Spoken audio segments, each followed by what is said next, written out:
That's how long Donald Trump and President Putin sat across each other in Anchorage, Alaska. And when they walked out, there was no ceasefire. No signed peace treaty either. But to be honest, something much bigger shifted. And Trump set the tone right away, calling the meeting extremely productive. He said that many points were agreed to, but then he added the kicker. He said, and I quote, that now it is really up to President Zelensky to get it done. And that was not a slip. That was Trump dumping the burden squarely on Kyiv. He is basically saying that we have done the heavy lifting, and now if peace does not prevail, it is on Zelensky. President Putin, meanwhile, walked out smiling. He called the meeting long overdue. He said the conflict could end sooner than later, but also threw in a line guaranteed to sting Washington and Kyiv alike. He said, and I quote, that this war would never have happened if Trump had been the president in 2022. And that was not just flattery, that was Putin telling the world that I prefer dealing with Trump. To make it even clearer, he invited Trump for the next round of talks in Moscow. Imagine that, the White House, not as the stage, but the Kremlin. But the real tremor came from London.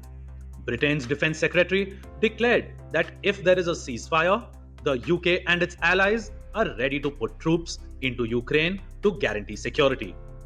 And although that sounds bold, Trump cut it down to size.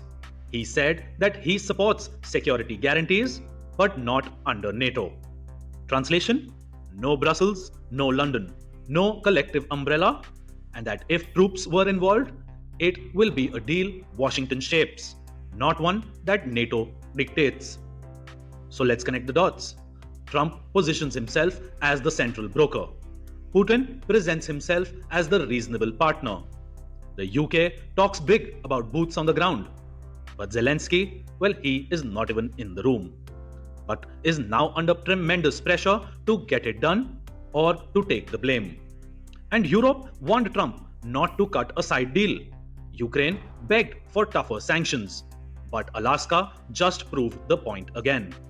Washington and Moscow talk, everyone else listens. And that is the hypocrisy exposed. Because when Europe held its Berlin summit without Russia, that was called responsible diplomacy. When Ukraine pushes peace plans excluding Moscow, that is called defending sovereignty. But the moment Trump and Putin meet alone in Alaska, suddenly it is dangerous. It is betrayal and it is unacceptable. The double standards could not have been clearer. But Alaska was never about ending the war in one night. It was about rewriting the script, about showing the world who the real two directors of this conflict are. And in this movie, Europe and Ukraine are not lead actors. They are extras waiting for lines that may never come. So yes, peace is not here yet, but for Zelensky and Europe, their real headache has just arrived.